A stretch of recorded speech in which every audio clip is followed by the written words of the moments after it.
नमस्कार, देश देशांतर में आपका स्वागत है। मैं हूं आरफा खानम शेरवानी। अमेरिकी राष्ट्रपति डोनाल्ड ट्रंप के खिलाफ ऐतिहासिक विरोध प्रदर्शनों ने पूरी दुनिया का ध्यान खींचा है। ये प्रदर्शन अमेरिका के अलावा दुनिया के कई बड़े देशों में फैल गए हैं। सबसे खास बात यह है कि विमेंस मार्च के नाम से जाने वाले इन प्रदर्शनों का नेतृत्व महिलाएं कर रही हैं। लेकिन इन प्रदर्शनों ने कई बुनियादी मुद्दे भी उठा दिए हैं कि क्या लोकतांत्रिक तरीके से चुने गए एक राष्ट्रपति के खिलाफ प्रदर्शन करना लोकतंत्र का अपमान है? क्या विरोध में भाग लेने वाले लोगों को ट्रंप की नहीं बल्कि उनकी नीतियों का विरोध करना चाहिए? लेकिन क्या यही विरोध प्रदर्शन करने वाले लोगों का जो अधिकार है, जिस अधिकार के साथ वो ये प्रदर्शन कर रहे हैं, वो लोकतांत्रिक नहीं है? और आखिर अब इन प्रदर्शनों के बाद अगला कदम इन समूहों का क्या होगा?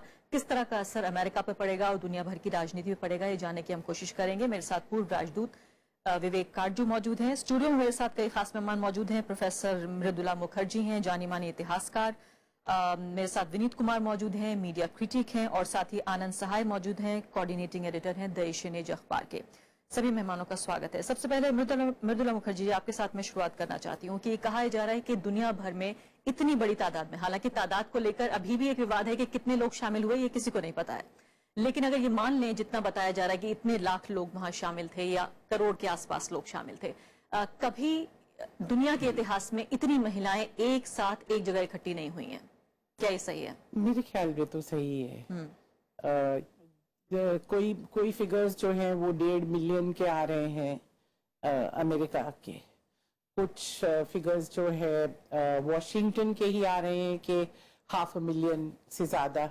न्यूयॉर्क के मेयर ने कहा है कि 4 लाख से ज्यादा महिलाएं थी। तो अब नंबर्स की बात नहीं है सिर्फ, पर जिस तादाद में है महिलाएं जो आई हैं सड़क पर, वो बहुत ही इम्प्रेसिव है। लेकिन अगला सवाल ये पूछा जा रहा है कि ये महिलाएं महिलाओं के मुद्दों को लेकर आई हैं, क्योंकि ये कह रही हैं कि women's rights are human rights. तो जाहिर है वो सिर्फ महिलाओं के अधिकारों की बात नहीं कर रही हैं, बल्कि जो है मानव अधिकारों की बात भी कर रही हैं। तो ये न मान लिया जाए कि सिर्फ महिलाओं के अधिकारों की बात की जा रही है, कि जिस तरह से डोनाल्ड ट्रंप को एक मिसोजिनिस्ट कहा जाता है कि वो नारी विरोधी हैं, सिर्फ इस वजह से ये प्रदर्शन हो रहे हैं। नहीं, बिल्कुल नहीं। ये महिलाएं एक तरह से नेतृत्व दे रही हैं बहुत सारे मुद्दों को। बहुत सारे जो इश्यूज इस कैंपेन में सामने आए और जिनके ऊपर जिन मुद्दों ने किसी न किसी तरीके से लोगों को किसी तरह से सेंसिबिलिटीज को वायलेट किया, मतलब जिससे उनको बहुत बुरा लगा, गुस्सा आया और दुख हुआ। बहुत सारे ऐसे चीजें, जैसे इमिग्रेंट्स के खिलाफ जिस तरीके से बातें करी, इस्लाम के खिलाफ जिस तरह से, मुस्लिम्स के खिलाफ जिस तरह से, और भी जो डिसएडवांटेज्ड सेक्शंस हैं उनके तरफ, ब्लैक्स की तरफ उनका जो पूरा रवैया है, तो ये पूरी चीज एक तरह से इकट्ठी हुई है। और मुझे लगता है हमें ये कहना ठीक होगा कि महिलाएं इसका नेतृत्व कर रही हैं। हाँ, जो जेंडर का इशू है, मिसोजिनी का इशू है, उनका जो एटीट्यूड, सिर्फ एक एटीट्यूड ही नहीं कहना तो बहुत मतलब कमजोर बात हो जाएगी। जिस तरीके से मुझे लगता है उन्होंने महिलाओं को अपमानित किया है, जिस तरह से उन्होंने अपने जो बिहेवियर है उसको सिर्फ डिफेंड ही नहीं किया, उसको ऐसे ट्रीट किया है कि जैसे कि बहुत ही नॉर्मल चीज है। मतलब औरतों के बारे में इस तरह से बातें करना, उनको एक सेक्सुअल ऑब्जेक्ट बनाना एक प्रेसिडेंशियल एस्पिरेंट के लिए एक नॉर्मल चीज है। और ये दिखाना कि ये तो जैसे सोसाइटी का बड़ा नॉर्मल एक हाँ, कि ये वो जो भी वो लॉकर रूम टॉक या जो भी उसको, और जो शब्दावली कुछ उन्होंने वो काफी सामान्य बना दी है, जो शायद बहुत ही, मुझे लगता है कि वो बहुत ही इंसल्टिंग थी, और कुछ तो छोड़िए, बहुत ही इंसल्टिंग थी। तो मुझे लगता है कि मैं तो इससे मुझे जो लगता है कि ये सारे जो एनालिसिस एक आ रहे थे ना, post truth world we are living in, अब ये ट्रूथ आ गया सामने। ये पोस्ट ट्रूथ है या ट्रूथ है? बिल्कुल, ये पोस्ट ट्रूथ और ट्रूथ की लड़ाई है। बिल्कुल। तो बहुत सारे लोग जो है वो अभी भी ट्रूथ के ऊपर ये लड़ाई खड़े। बिल्कुल। आनंद साहब जी, बताइए, फिलहाल की अमेरिका में ये प्रदर्शन हो रहे हैं, समझ में आता है डोनाल्ड ट्रंप के खिलाफ हो रहे हैं, या जो जिस भी मूल्यों के लिए या मूल्यों के अभाव के लिए वो खड़े होते हैं, उस सब के लिए ये महिलाएं लड़ रही हैं। लेकिन दुनिया भर में क्यों लोग खड़े हो रहे हैं इस विरोध प्रदर्शन के समर्थन में? वो इसलिए खड़े हो रहे हैं कि अमेरिका के जो डोनाल्ड ट्रंप साहब जो हैं, एक ऑलरेडी बहुत deeply divided society America, deep cleavages हैं सोशल इश्यूज को लेकर, इकोनॉमिक इश्यूज को लेकर। ये भी शो करता है कि जो आपने देखा जिस दिन उनका इनॉग्रेशन हुआ उसके फौरन एक रोज बाद ये हुआ ऑलमोस्ट लाइक काउंटर इनॉग्रेशन हो गया। बल्कि उससे ज्यादा तादाद में लोग जमा तादाद थे। तो उसके दोगुना थी, मैं उस पर नहीं जा रहा। लेकिन अगर तादाद को कोई ताकत मान लिया जाए तो नहीं, मैं ये कह रहा हूँ कि ये जो इनका रवैया रहा है, मतलब इलेक्शन इनको प्रेसिडेंट बनने के बाद जब ये कैंडिडेट से प्रेसिडेंट इलेक्ट बन गए, उनकी रेटिंग जो है नेशनल गिरनी शुरू हो गई और 40 पे आके रुकी जब इन्होंने व्हाइट हाउस में जब इन्होंने दहलीज को पार किया और कदम रखा वहां पर। 40% रेटिंग, इतना लो रेटिंग लेकर कोई पहले प्रेसिडेंट नहीं आया था। ये आपको शो करता है कि उस देश में इनकी स्टैंडिंग क्या है। प्रेसिडेंट ओबामा, उनकी खामियां हो सकती हैं, क्रिटिसाइज कर सकते हैं, कि जाते जाते उनका 60% था और इनका अंदर दाखिल आते हुए होते के बाद 40% 40% पे था। लेकिन बाकी दुनिया के जो बड़े देश हैं वहां पर क्यों लोग हर इकट्ठे हो रहे हैं? जगह, चूंकि आपको याद होगा कि जब चुनाव चल रहे थे लोग घबराहट में थे कि ये जैसी जैसी बातें कैंपेन ट्रेल पर कर रहे थे, ये कोई लेफ्ट राइट का झगड़ा नहीं था वहां पे बेसिक ह्यूमन जो हमारे रिएक्शंस, इंट्यूशंस होते हैं, उनको चैलेंज करने वाले बातें कर रहे थे ये, जो कि अमेरिका में एक बहुत छोटे तबके को शायद वो बात पसंद आ रही होगी, जो व्हाइट सुप्रीमेसिस्ट हैं, जिनको ऑल्ट राइट के नाम दिया गया। ये सिर्फ महिलाओं या औरतों की बात नहीं थी, औरत जात से उठकर भी एक बात थी ये। और जो इन्होंने जो मुद्दे उठाए उस रोज सैटरडे को, ये तो ठीक है, आप कह सकते हैं अबॉर्शन वुमेन्स राइट्स है, क्योंकि मर्दों का तो अबॉर्शन होता नहीं है। लेकिन इमिग्रेशन, एक जो कमला हैरिस हैं, भारतीय मूल की हैं, सेनेटर भी हुई हैं कैलिफोर्निया से, उन्होंने बहुत सही ढंग से बात को पेश किया। उन्होंने कहा कि immigration is women's rights, health care is women's right, education is women's right, employment और lack of it on the factory floor is women's rights. For a simple reason कि जब एम्प्लॉयमेंट का ग्राफ नीचे भाग रहा है तो हर घर में तबाही मचेगी, उससे औरतों पे फर्क पड़ेगा। वज्र तो गिरेगा पहले औरतों के ऊपर। बिल्कुल। ये बात उन्होंने कहने की कोशिश की। जी हाँ। तो this is it, women were in the lead, they were the main organisers. लेकिन उस मार्च में मर्दों का पार्टिसिपेशन बहुत जबरदस्त रहा है। एक बात की यार को भी हमको ध्यान में रखना चाहिए, जो डेटा अमेरिकन प्रेस में है वो ये है कि श्वेत महिलाएं, white women, 53% voted for mister Trump in the end. शुरू में वो मुखालिफ थी ट्रंप साहब की, लेकिन वो कहने लगे कि नहीं, ये महिलाओं के खिलाफ जो पूरे सेंसिबिलिटी को झकझोरने वाली बातें जो कर रहे थे वो उनको भी नागवार लगती थी। लेकिन उनका कहना था कि जो दूसरे क्लास के इश्यूज और बाकी जो चीजें कह रहे हैं वो उनको पसंद हैं, बिल्कुल। तो उसको वो हटा के उसको आगे बढ़ा दिया। विनीत कुमार, ये बताइए, फिलहाल की कहा जाता है पश्चिमी दुनिया के लिए कि जो उनकी सरहदें हैं, बाउंड्रीज हैं, वो अलग होने के बावजूद जो काफी हद तक जो वैल्यूज हैं, वेस्टर्न वर्ल्ड की जो मूल्य हैं, वो काफी हद तक एक हैं। चाहे वो यूरोप को हम मान लें जिसमें सरहदें मिटती नजर आती हैं, या अमेरिका और यूरोप में बहुत बड़ा फर्क होने के बावजूद भी काफी हद तक एक है। आपको लगता है कि यूरोप के दूसरे देशों में जो ये फैल रहे हैं प्रदर्शन, क्या ये वाकई उन मूल्यों की लड़ाई है जिसको प्रोफेसर मुखर्जी ये कह रही थी कि लग रहा था कि अब वो मूल्य खत्म हो गए हैं और अब जो है वो पोस्ट ट्रूथ हम एज में दाखिल हो गए हैं, लेकिन अभी भी लोग मूल्यों के लिए सड़क पर उतर रहे हैं, संघर्ष कर रहे हैं? नहीं, एक चीज तो ये है कि सामाजिक जो बदलाव होते हैं और सामाजिक बदलाव की जो गति होती है वो फैशन की तरह बहुत तेजी से नहीं बदलती, उसकी प्रक्रिया धीमी होती है। ये जरूर है कि एकेडमिया में या मीडिया में हम इसको बहुत तेजी से बदलते हुए देखते हैं और लगता है कि जमीन पर चीजें नहीं हो रही है। आपने इंट्रो में जो बात कही कि क्या इससे लोकतंत्र जो है घट रहा है, ये लोकतंत्र का विस्तार है। इस आंदोलन की जो सबसे खास और खूबसूरत बात यह है कि इसने ये बहुत मजबूती से बताया कि मतदान में, इलेक्टोरल पॉलिटिक्स में जो जीत जाता है, जिसको मैंडेट मिल जाता है, उससे बहुत बड़ा लोकतंत्र जो है वो सड़क पर है। और इसके कारण लोकतंत्र का विस्तार जो है वो सिर्फ आपके व्हाइट हाउस में या हिंदुस्तान के कॉन्टेक्स्ट में, पार्लियामेंट में नहीं है, उससे कई गुना ज्यादा और बड़ा लोकतंत्र जो है वो बाहर है। और वो लोकतंत्र जो है वो दबाव व्यवस्था में बना सकते हैं। दूसरी चीज, मैं इस पूरे आंदोलन को एक्सटेंशन देखता हूं, वो फेमिनिज्म रेवोल्यूशन जो है, वो नारीवादी जो आंदोलन है उसके भी एक्सटेंशन और उसके विस्तार में देख रहा हूं, और ये लोकतंत्र का भी विस्तार है।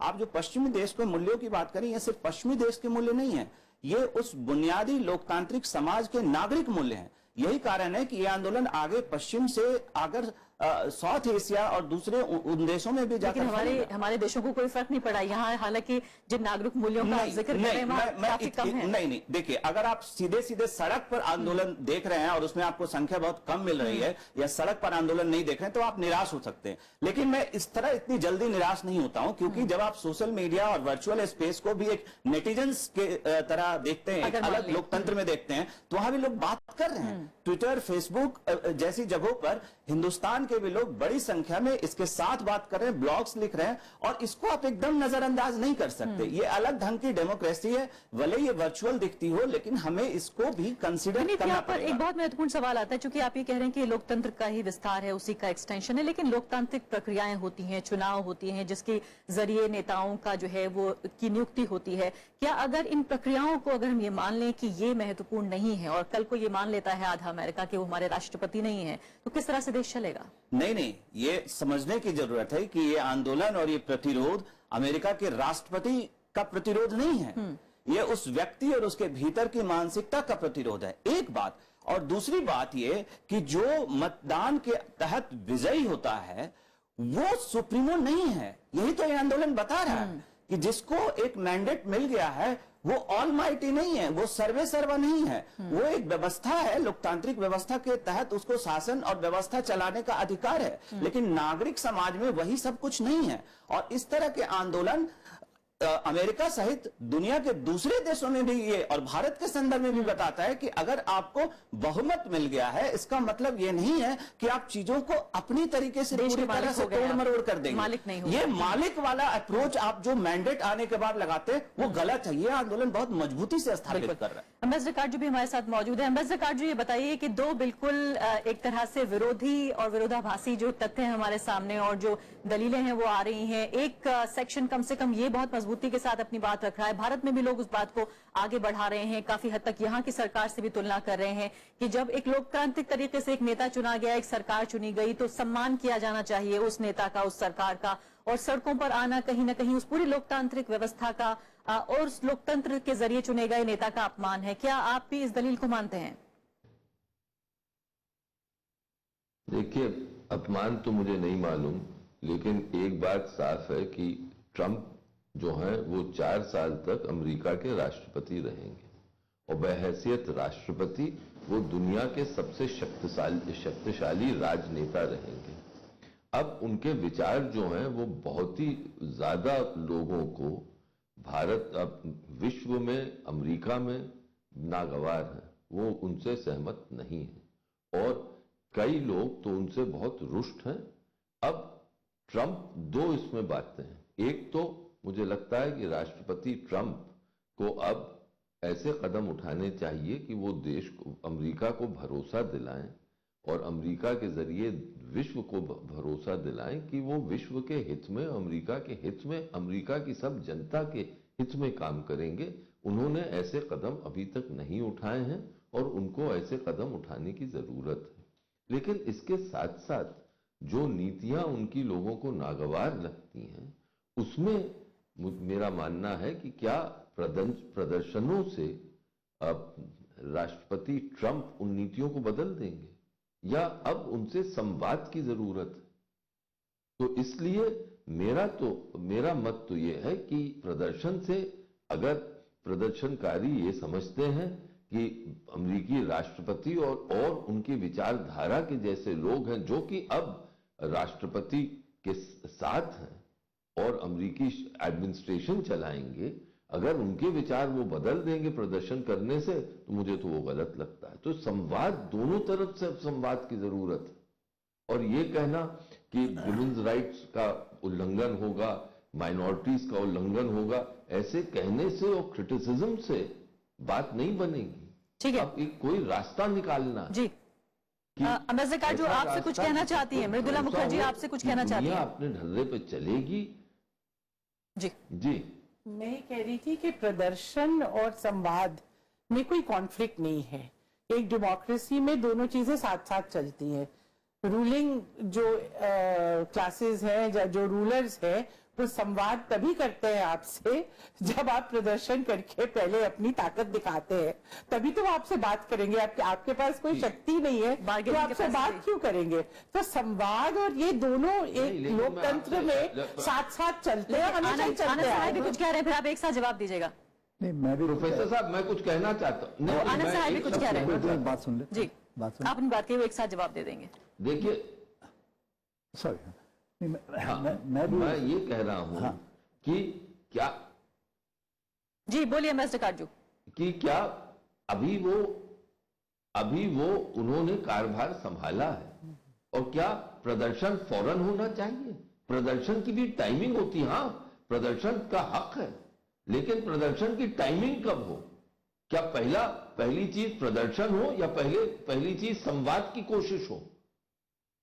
ये इसमें एक सोचना पड़ेगा, क्योंकि अगर आपने प्रदर्शन करना शुरू कर दिया, उन पर दबाव डालना शुरू कर दिया, वो कहें कि मैंने तो अभी कुर्सी संभाली है और अभी आपने ये शुरू कर दिया, मुझे मैंडेट मिला, और ऐसे मैंडेट को नकारा नहीं जा सकता। ठीक है। अमेरिकी जो की राष्ट्रपति चुनाव प्रणाली है, उसके जरिए उनको मैंडेट जी मिला है। बिल्कुल। हाँ, ये जरूर है कि बहुमत उनको नहीं मिली, लेकिन जो मैंडेट मिला है वो तो मैंडेट है उनका। जी आनंद साहब जी, कौन इनकार जी कर सकता है? मैं वापस लौटती हूँ आपकी तरफ। आनंद साहब जी, एक बहुत महत्वपूर्ण दलील इसमें यह है कि उनकी नीतियों का विरोध किया जाए, उनकी शख्सियत का नहीं। दूसरी बात यह है कि डोनाल्ड ट्रंप को जो है वक्त दिया जाना चाहिए ताकि वो गलतियां करें और फिर उन गलतियों की तरफ इशारा किया जाए, उन गलतियों का विरोध किया जाए। क्या आपको लगता है इन दोनों के बीच में फर्क है? ये आप प्रोफेसर मुखर्जी की बात से सहमत हैं कि प्रदर्शन भी जो है वो संवाद का, बातचीत का तरीका है ताकि एक मजबूत एक समूह के तौर पर दिखाएं प्रदर्शनकारी अपने को? नहीं, जिस बात को प्रोफेसर मुखर्जी ने बड़ी खूबसूरती से रखा, मैं भी उस बात को कहना चाह रहा था कि एक बात और है। अब इन्होंने जो ऐलान किया है सुप्रीम कोर्ट ऑफ अमेरिका में एक जज को लाने के बाद, जो एंटी अबॉर्शन है,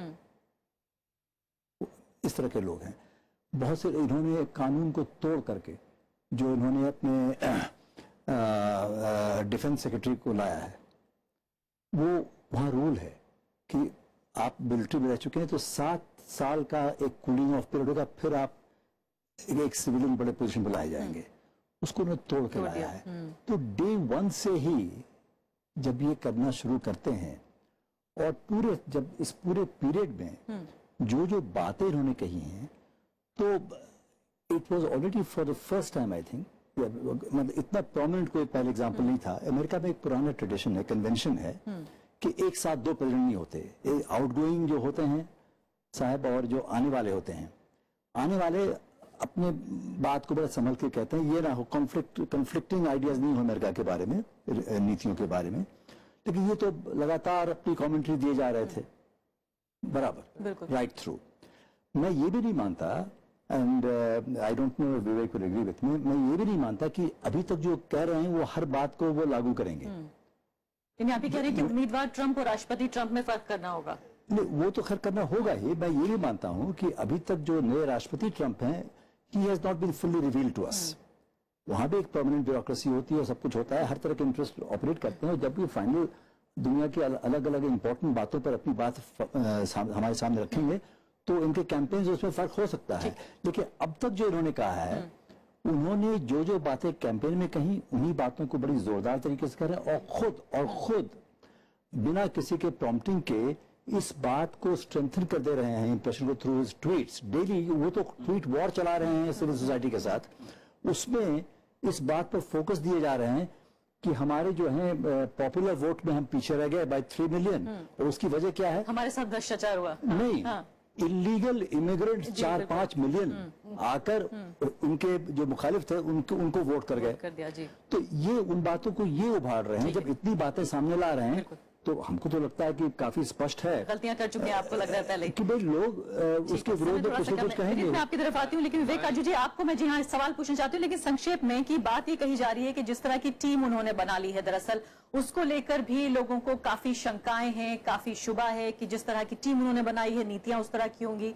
और अगर किसी को ये शक था इस बात से कि उम्मीदवार ट्रंप और राष्ट्रपति ट्रंप जो है वो अलग अलग शख्सियत होंगे, तो उनकी जो इनॉग्रेशन स्पीच थी राष्ट्रपति के तौर पर, उसने काफी हद तक दुनिया के सामने ये बता दिया है कि उनकी नीतियां किस तरह की होने वाली हैं। तो अब इंतजार किस बात का?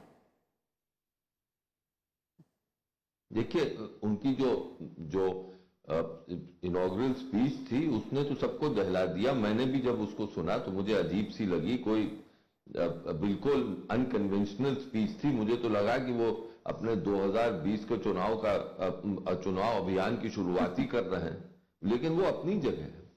अब उनका आपने एडमिनिस्ट्रेशन का पूछा, अगर आप एडमिनिस्ट्रेशन का देखें तो कॉन्फर्मेशन हियरिंग्स में जैसे सेक्रेटरी ऑफ स्टेट जो हैं टिलरसन साहब, उन्होंने जो भी प्रश्न पूछे गए, जो भी उसके जवाब दिए, वो बिल्कुल कन्वेंशनल थे और डिप्लोमेटिक थे। कोई वो डिप्लोमेटिक रास्ते से वो कहीं नहीं हटे, और उनकी राय और जो ट्रंप साहब की जो व्यूज हैं उसमें काफी मुझे लगा कि अंतर था। लेकिन मेरा कहना है कुछ और है, वो बस ये है कि क्या ट्रंप साहब से इस वक्त कॉम्बैट करना चाहिए, या पहला प्रयत्न सिविल सोसाइटी का होना चाहिए कि उनसे किसी तरह बातचीत हो, किसी तरह संवाद हो कि आगे का रास्ता निकले। वो तो कॉम्बैटिव है ही, ये तो मालूम है। तो अब टैक्टिक्स क्या होनी चाहिए, क्या स्ट्रैटेजी होनी चाहिए, क्योंकि ये मान के चलिए कि 4 साल के लिए ये तो है ही दुनिया के सबसे शक्तिशाली शख्स है इस वक्त। ठीक है, तो इनसे डील करना है, किस तरह डील किया जाए। बिल्कुल ठीक है। इस पर मैं ये नहीं कह रहा उनके विचार ठीक है, बिल्कुल गलत है, लेकिन डील तो करना है इनसे। किस तरह करेंगे? मैं दूसरे पैनलिस्ट की तरफ बढ़ना चाहती हूँ। समय मेरे पास आखिर के 2 मिनट बचे हैं। विनीत, ये बताइए फिलहाल कि आगे का जो रोड मैप है वो क्या होना चाहिए? ये प्रदर्शन तो हो गए, जाहिर है सारी ऊर्जा एनर्जी लग गई, लोगों में काफी इसको लेकर उत्साह रहा, लेकिन अब क्या होगा? जो 2-3 चीजें कही जा रही है कि एजेंडा ये होना चाहिए आने वाले 100 दिनों का, क्या आप उससे सहमत हैं कि सेनेटर्स को जो है पोस्ट कार्ड लिखिए, उनसे जाके मिलिए फिजिकली? आपको लगता है कि क्या वाकई अमेरिकी लोकतंत्र में इससे और ज्यादा ताजगी आ सकती है, क्योंकि एक क्राइसिस जैसी स्थिति, एक संकट जैसी स्थिति पैदा हुई है? ये संकट नहीं है, ये अमेरिकन लोकतंत्र में बहुत ही ताजगी आ चुकी है। और जो कारजू साहब कह रहे थे वो अति आदर्शवादी स्थिति है, कार्ड लिखना, वो सारी बातें करना। सवाल ये है कि हम जब वर्चुअल स्पेस और सोशल मीडिया में देखते हैं कि जिस वर्जन में बात कर रहे हैं ट्रंप साहब, उससे बहुत लो पिच पर लोगों ने प्रदर्शन किया है।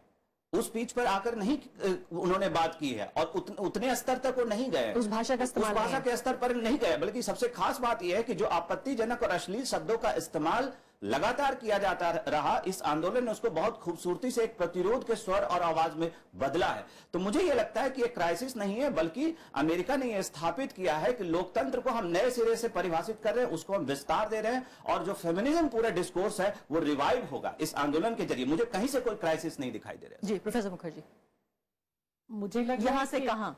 जी, मुझे लग रहा है कि ये तो इवॉल्व करेगा, इसको कोई प्रिडिक्ट नहीं कर सकता, क्योंकि हर एक देश की अपनी अपनी ट्रेडिशंस होती हैं, और किस तरीके से पॉलिटिकल जो ऑपोजिशन है वो किस तरीके से एक्सप्रेस करी जाती है।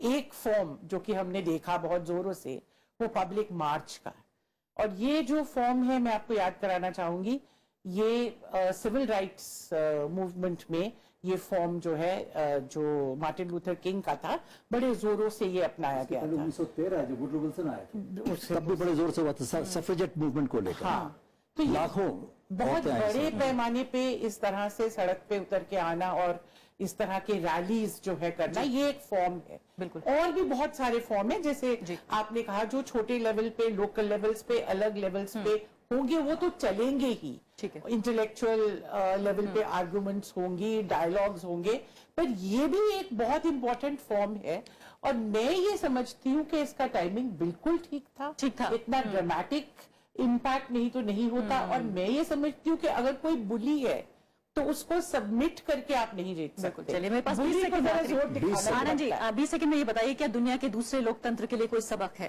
क्या भारत के लिए कोई सबक है? सबक है, ये संवाद का एक ये भी जरिया था, वो भी हमने देखा, और हमें भी उसे अपनाने में बहुत ज्यादा हिचकने की आवश्यकता नहीं होनी चाहिए अगर इस तरह की स्थिति हो जाए तो। और ये तो अभी शुक्र है कि भाई अभी तक उनको एंटी नेशनल नहीं कहा गया है।